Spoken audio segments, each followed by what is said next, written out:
Hey everybody, Jim Edwards here. Welcome back to the Sales, Copywriting, and Content Marketing Hacks podcast. This is episode 170. I'm your host, along with my trusty co-host and podcast producer, Mr. Stu Smith. Welcome, Stu. Thank you, Jim. This is episode number 170. That's pretty impressive if you think about it, Stu. I can barely count that high. Yeah, it won't be long, man. We'll be 200, rocking 200 in a few weeks. This is for somebody with the math skills. I have to take my shoes off to count to 20. Imagine what I have to do to count to 21.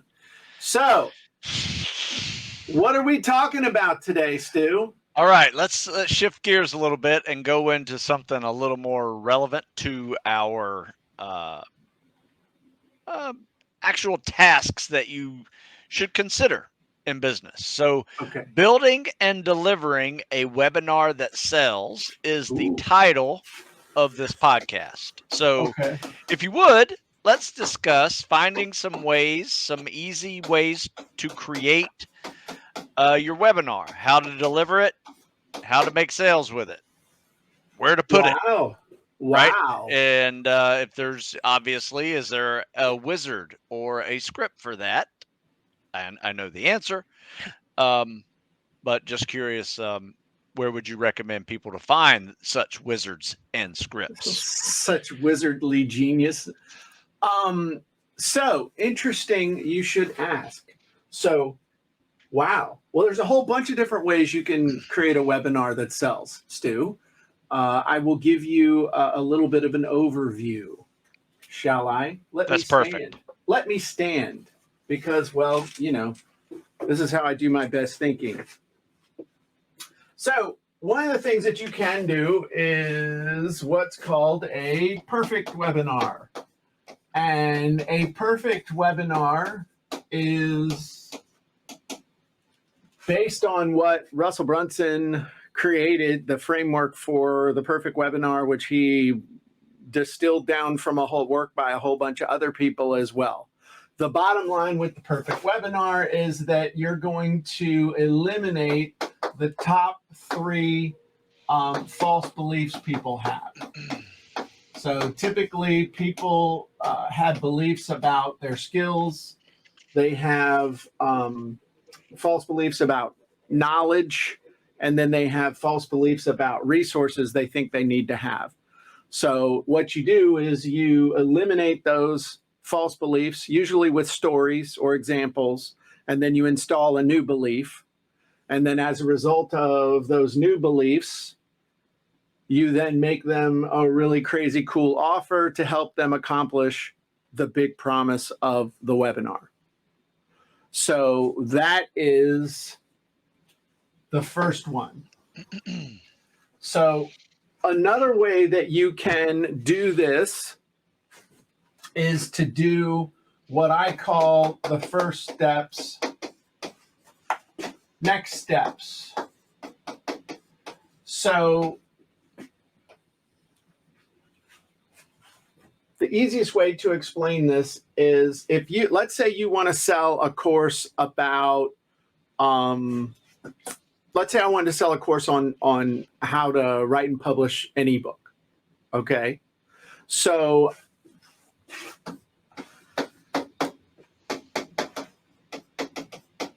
I can do a webinar that shows people exactly how to come up with the title of their book. I can then show them how to research a topic and find a really cool topic. So let's say I'm going to show you how to find a really cool topic. Then I'm going to show you how to come up with a really cool title. And then I'm going to show you how to write amazing sales copy to actually sell that book. I can do that in about an hour. So then I'm going to sell you, once you've got the title, once you've got the audience, once you've got the title, and once you got the sales copy, what do you need to do now? Sell it. No, you got to write the damn book. Oh, okay. I'm sorry. I thought you meant so different now point of view. I'm going to sell you my course on how to write and publish your own outrageously profitable ebook in as little as 7 days. And people are like, oh, this is amazing. Okay. So the next way is what I call the easy button webinar. So what that means is, what's the freebie going to be? What's the sale going to be? Another great example. I have a piece of software called the 3-Hour Kindle Book Wizard. And it is a piece of software, and it is a process where you can create and publish your own Kindle book with less than 3 hours of total effort by you. And it's a combination of software and training. And so, I've done it multiple times. I've demonstrated it live in real time in front of people. Okay. So in order to sell it, and I had a really great conversion rate, I taught a webinar where I taught on the webinar for free every single step you had to go through in order to create a Kindle book. Literally taught you the framework for doing it, the process. And I held nothing back, showed you all the tools, showed you everything. And then at the end, I made an offer for the software that was the easy button to do everything for you. And about 40 to 45% of the people who saw that webinar, every time anybody saw it, 40 to 45% of the people bought. Okay. So those are 3 ways to do it. Are there more? Yes. Another way to do a webinar is simply to do a really good interview. And this is something that people have gotten away from. You remember teleseminars, Stu? Sure. Yeah. What were most teleseminars? Yeah, definitely an interview with some expert. Right. They were basically expert interviews. Yeah. And this we've gotten away from, and I think that the pendulum is getting ready to swing back to that. Getting really good using interviews, especially if you're interviewing the person whose product that you're going to sell. And the cool thing about interviews is that they are a lot easier to do than a perfect webinar. They're a lot faster to do than either one of these. I mean, they're faster and easier interviews. So like I said, I think interviews, it's kind of a preview. Interviews are making a comeback. So just stay tuned for that. That makes sense, because a lot of people are building podcasts, and they're adding interviews with that. And if they're smart, they can definitely take it to a next level and turn that interview into a webinar. Well, and the problem is that most people who do podcasts don't know how that word is monetized. That's a W for an N. Most of them have no clue how to monetize their podcast. No clue how to do an interview, and they're good at eliciting information, but they're terrible at doing an interview in a way that builds desire for whatever it is that person has to offer. Nice. So what questions did you have now that I've laid out 4 ways that you can use webinars to make money? No, I think for me, my biggest questions were some of the different options to do it. Does it have to be an hour long? Can it be a 15-minute long one? Or is there a certain time limit to them?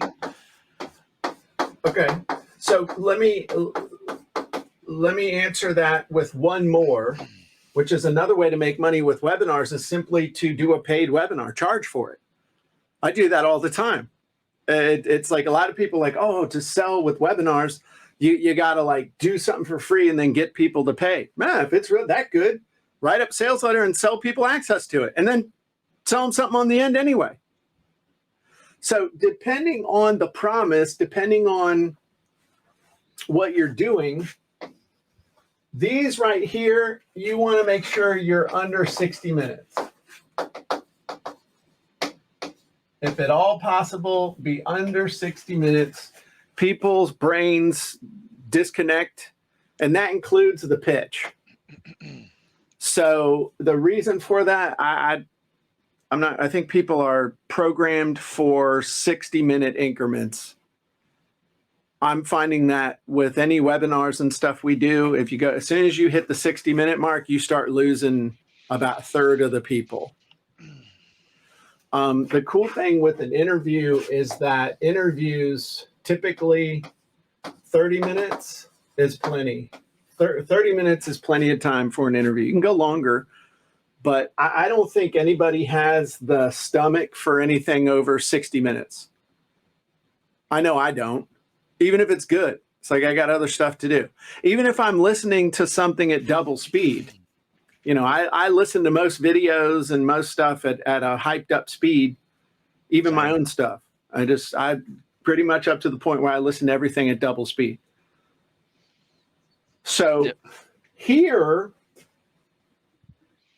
this is a little bit different story, but what I'm also seeing is that you should plan out your webinar in chunks so that when you do the replay of it, it's divided up into more than just one giant blob. People like, you know, I think, and you guys can tell us in the comments, would you rather have one big 90-minute blob, or would you rather have, you know, 6 or 7 chunks divided into between 8 and 15 minutes? I personally would rather have the chunks divided up into 8 to 15 minutes, because then I can focus on each one, listen to it faster, feel like it goes back to kind of the discussion that we had in the Jim and Stu show, that looking at this giant thing is different than breaking something down into its component parts, where I can feel like I'm making progress if I have to do something and then come back. Whereas when I see this video that's an hour, hour and a half, 2 hours long on the replay, I don't have an hour, hour and a half. I got 8 minutes.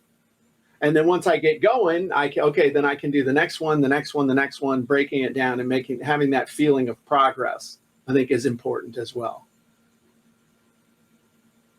I would agree, sir.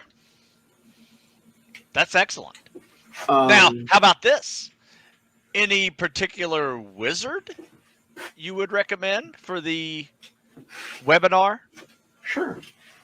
To help us have the easy button to make one of these? Sure. So let's go over here, and I'll show you a few wizards that we've got.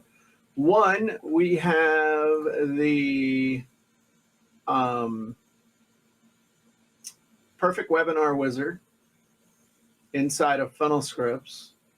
And we have a downloadable version. I use an online version, but basically you fill all this out and it will create your slides and everything. And it creates it exactly the way Russell tells you to create it. So you can output it as slides or as a script or something like that. So that's one way to do it.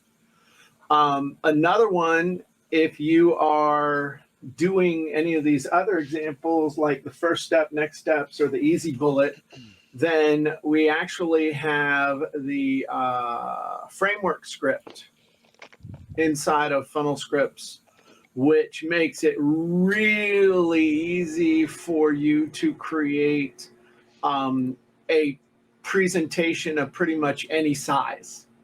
So if you've got 5 steps, you can have 5 chunks. If you've got 3 secrets, if you've got whatever you want to do, it just makes it so that you can create this thing dynamically however you want it. And then it also includes the other stuff that you need to make a really good presentation. An intro, quick story, big picture strategy, why people should pay attention to you, all the things that you should do when you're doing a training. It automatically just gets it from you. And then the thing that you would want to use to do your pitch, you can actually use the dynamic stack script in order to create a pitch at the end. You can create your offer. using the dynamic stack script, have as many things as you want. And then this will actually output the stack for you. And then you're able to use it however you want. So that would be a way you could kind of Frankenstein several scripts together to create one of those. But those would be the big ones to be able to create a webinar on the fly. So that would be my suggestion. And then as far as the promotion of the webinar, we've got a bunch of sales copy and stuff inside of Funnel Scripts to help you write your opt-in page. Also have Fill My Webinar scripts, which will help you to create all the emails to promote it, as well as the follow-up emails, abandoned cart emails, everything that you would need to actually promote that. And that's under Fill My Webinar scripts. So I'm just going to show. So Fill My Webinar secrets. We actually have, it's funny, you say, what's another way to make money with a webinar? Another way to make money with a webinar is no matter which of those models you use, you can create it and turn it into an evergreen webinar, which is exactly what we've done here. So if you want to see a really powerful evergreen webinar that works extremely well, you can go to fillmywebinarsecrets.com. You can also go to funnelscripts.com. Both of those have webinars that you can watch. So there you go. Nice. Want to hear how I've been doing some things lately, Jim? I would love to. So, as you know, I like using the wizards. In fact, one of my favorite wizards is the Hidden Persuasion Wizard that I will use for one of my own products that I write about. Okay. And I create an article around it. However, what I've been doing every Friday now for about 30 minutes, I basically read that article on video and post it to all my social media stuff. Okay. Right. So I'm kind of creating my own little webinar discussion on this product and then selling the product on the back. So it's singularly focused book. So it'd be like spring training, right? And I talk about how I made this, why I made this, why it works, some of the stories behind it. And then, I have a link to the article in there. People want to read a little more about it. And then, you can always buy now at the end of it. And that has been something I am doing 1 week at a time to do all of my books. So it's going to take me probably the rest of the year to finish it.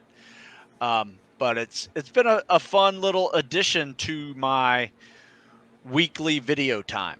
And that's the Hidden Persuasion Wizard you're doing that with? I use the Hidden Persuasion Wizard and read. I would say I'm probably reading 80% of it. Part of it is just additional, add-in stuff that I do, and it's been a lot of fun. What kind of results are you getting? Well, they're noticeable. On that, especially on the day that I do it, I'm trying to make them a little more evergreen. So instead of just being up for a day on social media, it's always on YouTube. People can review it on YouTube, but I can send it out as an answer email to someone, linking a video to me talking about the book they're asking about. Okay. Just little smart ways to like quickly get the info out to them that they may not have found yet. How long typically are those videos ending up? Under 30, so 20 to 30 minutes. Oh, that long? Yeah. Because I tend to give a little story, and it's not a live video, so I'm recording it and putting it up there. I do 2 live videos a week where I'll take questions and show my screen and give critiques on swimming or whatever. And then I'll do that third one, which is just a basic video that I post up on social media, and I link into articles and things like that. So, but that Hidden Persuasion thing, that in and of itself doesn't have 20 or 30 minutes, less than 30 minutes worth of content. I mean, that's like, if you read that just straight, it'd be like 4 or 5 minutes. Where's the other? Oh, it's just me rambling.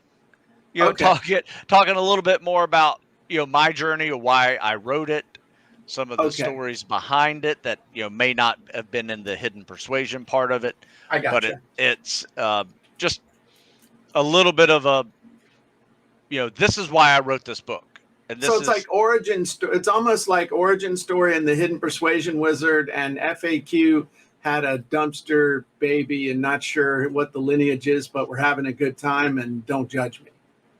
yeah, pretty much. Pretty much. It's like that, but it's just something different to use some old content in a different way and find different people, Okay. that will listen to that content, because I am growing my YouTube channel significantly, Okay.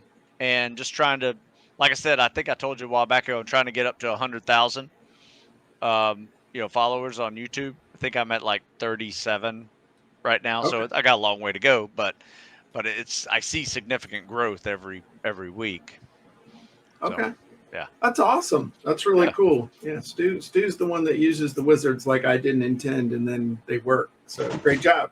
Great job on that. Well, thank you. Awesome. Okay. Well, anything else we need to talk about as far as webinars and stuff? No, that was really good. I got my new. You remember these things? Do you remember these memorandum notebooks Oh yeah, that's a redneck Palm Pilot from from back in the from the 80s and military? 90s. From the Yeah. military, right? So anyway, that is my new. It's my new webinar notes. Nice. Yeah, I got a whole bunch of these things. I found them in an old box, so I got a whole bunch of them. There you go. Keep Nice it notes. Keep it notes when you speak, Jim. That's what I do. There is there's this really amazing tool called pen and paper that works Yes. wonderfully for capturing thoughts and being able to refer to them later. Yeah. In fact, I wrote an article the other day on a walk, and I had a pen and this in my pocket. Wow. And I was like, I got to write that down. That's good. So, that is good. I use Otter when I'm out. Yeah, I could have gone a little more advanced, but yeah, it was fun. You were feeling old school. Yeah. All right. Well, that's what we got, everybody. Appreciate you being here for the Sales Copywriting and Content Marketing Hacks podcast. If you're not a member of our group on Facebook, you should be. Otherwise, you hate money. So go check us out, Sales Copywriting and Content Marketing Hacks Facebook group. And if you want to learn how to write amazing sales copy, head on over to copywritingsecrets.com. You can get a copy of my international bestseller. I'll give it to you. All I ask is you pay a small shipping and handling. You get a paperback copy, not a hard copy like Mr. Stu's showing up, because he's special.